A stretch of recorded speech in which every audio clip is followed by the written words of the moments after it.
Ascension Parish deputies arrested Michael Tyler, also known as Mystikal. He's facing several charges, including first-degree rape, domestic abuse, battery, and false imprisonment. A woman claims she was raped, robbed, and held against her will by a man whose fame did not provide him any favors.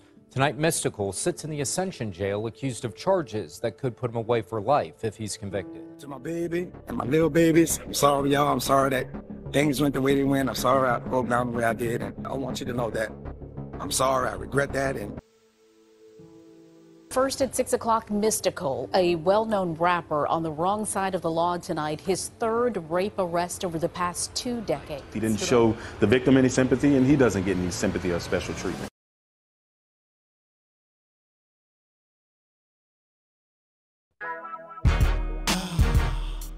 By now, it's widely known that Mystikal is no stranger to legal trouble. With a handful of charges, he is currently held without bail at Ascension Parish Prison. In this video, we'll break down what really went down in his cases and try to clear up any confusion. Stick around as we explore his run-ins with the law. Let's jump right in. I debut beating boy band groups. Better let me know what the hell y'all won't do. Either keep up or you can't. On July 3rd, 2002, Mystikal placed a call to his 40-year-old hairstylist, asking her to meet up with him at his home in Baton Rouge to do his braids. This was just a cover, as Mystikal had been suspecting financial misconduct from her, that she had been embezzling money from his bank account. When she arrived, Mystikal confronted her about the gaps in his bank account that amounted to $80,000. She started making up excuses, but they didn't add up. Mystikal became really frustrated and threatened to report her to the police if she didn't speak her truth. It was then that she admitted to cashing out unauthorized checks from his bank account. She was doing this for personal gain. Reasons for Mystikal's next move remain a mystery. Maybe he wanted to get her back for what she did. Maybe he saw it as an opportunity. He boxed her to 2 options. Either she was to have sex with him and they call it even, or get reported for the embezzlement of his funds. The woman reported complying out of fear of legal repercussions. Mystikal then rang his 2 bodyguards, Leland Ellis and Carter, and told them to come over to the house. Mystikal then commanded Ellis to tape him, having sex with her, but while the camera was turned off, reports say he got aggressive with her. When the camera rolled back on, Ellis and Carter were seen getting involved, and she's seen performing oral sex. She felt violated. It was clear to the point that Mystikal, by the help of his attorney, Gary Harvey, had to get her to sign an affidavit, which is a declaration that she consented to getting involved in group sex. This was a precautionary measure that came in handy in Mystikal's court hearing.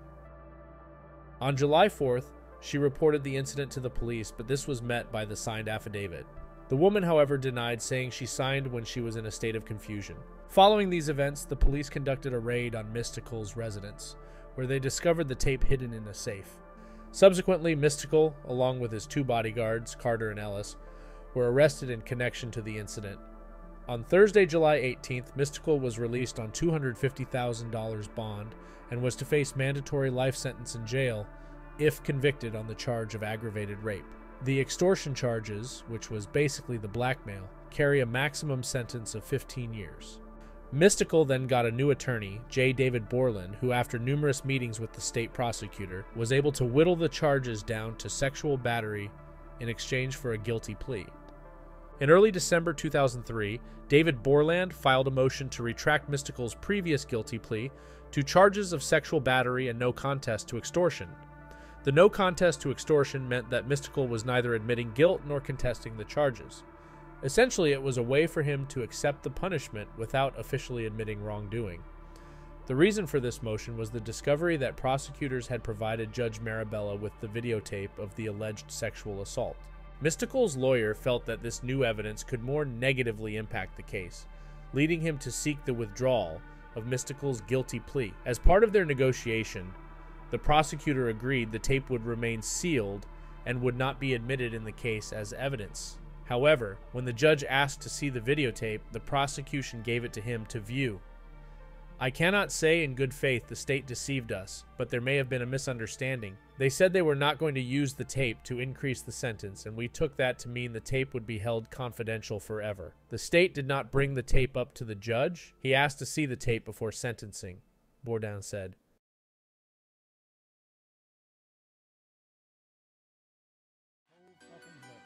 out the bell, cause that bitch gon' need it.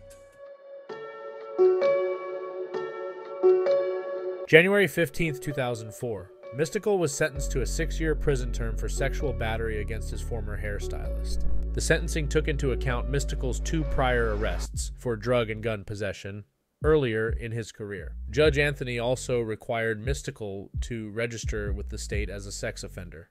Under Louisiana state law, Mystikal was to be eligible for parole after 2 years behind bars. The judge criticized Mystikal's belief that he's above the law and that the plea deal spared him from a harsher sentence. Upon release, he was to face 5 years of probation with conditions, which, if he were to violate them, he would be going back in for up to 10 more years. Carter and Ellis also served 4 and 3 years respectively after pleading guilty. Surprisingly, Mystikal's second legal trouble was concurrent with the first, as when he was in prison, he faced 2 misdemeanor counts of failing to file tax returns for 1998 and 1999. The court, however, allowed him to serve the 1-year federal sentence concurrent with his 6-year state sentence. This denied him parole rights that he had after 2006, and so he went on to be released in 2010. After this, he thought the worst was behind him, and it was time to focus on his career, but 2 years later, he would be heading back to jail.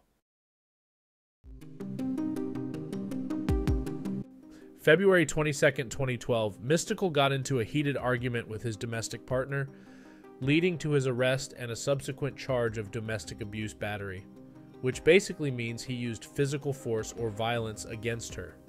The details of the argument are not provided, but this incident resulted in Mystikal being detained for 9 days before being released on bail. Later, on April 16th, he faced legal repercussions for violating the terms of his probation.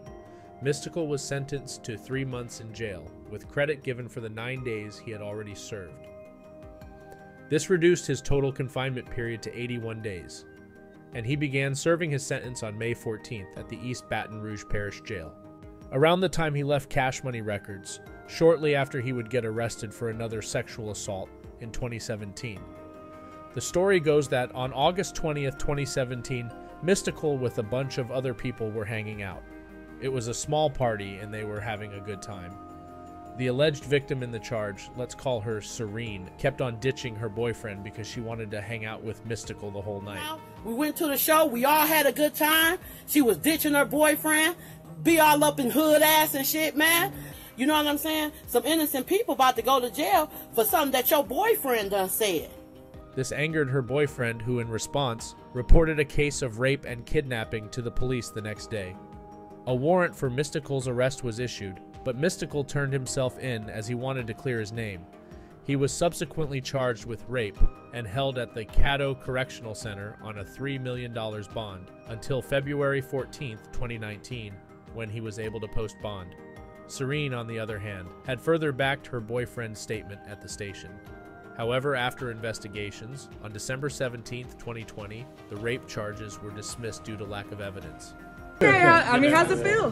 It feels good. It feels good. Just grateful for this opportunity to get my life back. You know, sometimes you got to overlook the circumstances and build off the faith, man. You know, this thing could be a tomb where you're sitting there deteriorating, or it could be a cocoon where you can come out of that thing. You know, it's a butterfly.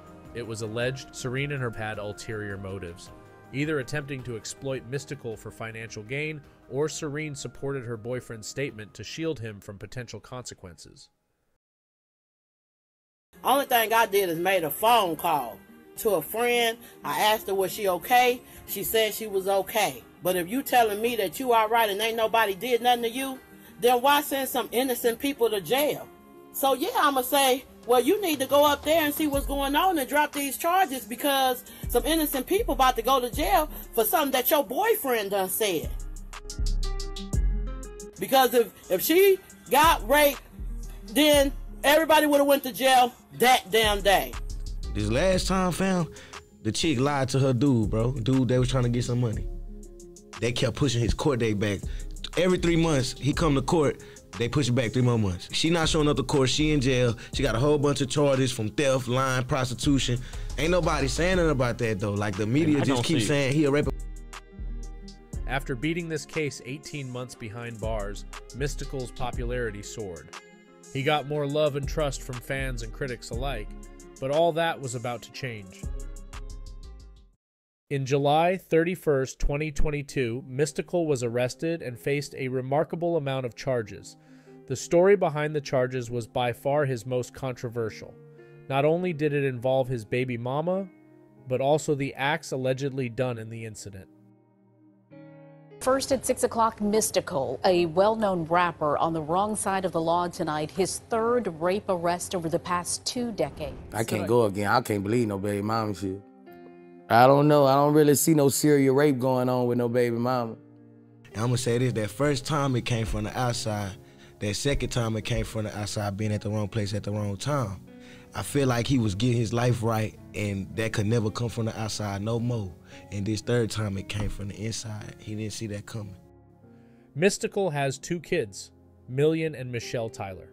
The baby mama to his son, Million Tyler, is not publicly known and broke up with Mystikal a couple of years ago.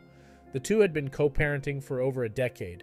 The woman showed up to his house unannounced on Saturday to discuss past finances with him.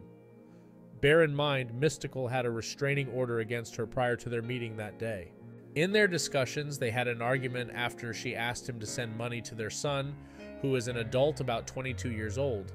Mystikal then at one moment decided to walk away into the bathroom for a little bit. When he came back, he was a whole different person. She said that he seemed fine when they were initially talking. At some point, he stepped away, maybe to the restroom. He came back a completely different person. That was when he began to come on to her. The warrant issued for his arrest the next day details Mystikal's alleged aggravated rape. The woman had cuts, bruises on her arms, leg, face, mouth, and neck, and hair yanked from her scalp. The warrant alleges Mystikal punched her, pulled her braids from her head, took her phone and keys to prevent her from leaving, choked her to the point she could not breathe, and forcibly raped her. However, Mystikal's lawyers disagree and say she made it all up when she didn't have her way. He had a restraining order against this woman. She shows up unannounced, demanding $1,000 from him, and when he did not give her the $1,000, she said, "I'm going to say that you raped me," and that's what happened. I mean, this case is bogus. What is interesting is when the deputies later found some of the woman's braids in the home, as well as an earring and a broken nail. The woman suffered bruises and cuts, and some of her wounds were consistent with rape. Mystikal was arrested and charged of first-degree rape, false imprisonment, domestic abuse battery, by strangulation, simple robbery, and drug charges. Mystikal pleaded not guilty to all charges, but the judge ruled to hold him behind bars without bond because of his lengthy criminal record. And the woman reported she thinks he would do it again. Took the judge about 30 minutes to come to that decision of not having a bond for Mystikal and keeping him in jail because of his lengthy criminal history and the fact that the victim in this case said she felt like he would do it again. Mystikal is assured life in prison sentence if convicted of the rape charge. Currently, he is behind bars awaiting trial after a couple of delayed trials. A detail most people don't know is 3 weeks prior to the incident, another woman had told a man who lives along Mystikal Street that Mystikal had beaten her up. It was said the deputies were even called to the place, but it's unclear why they didn't even speak to Mystikal at the time. Shocking, right? 3 weeks ago, deputies were also called to Mystikal Street after a man says a woman came to his door alleging she was beaten by the rapper. He's the victim in this circumstance? He is the victim. Just like he was last time. Well, that's it for Mystikal's criminal record. What do you guys think? Is he guilty or is it just a skim? Do comment down below and hit that subscribe button to never miss whenever we upload.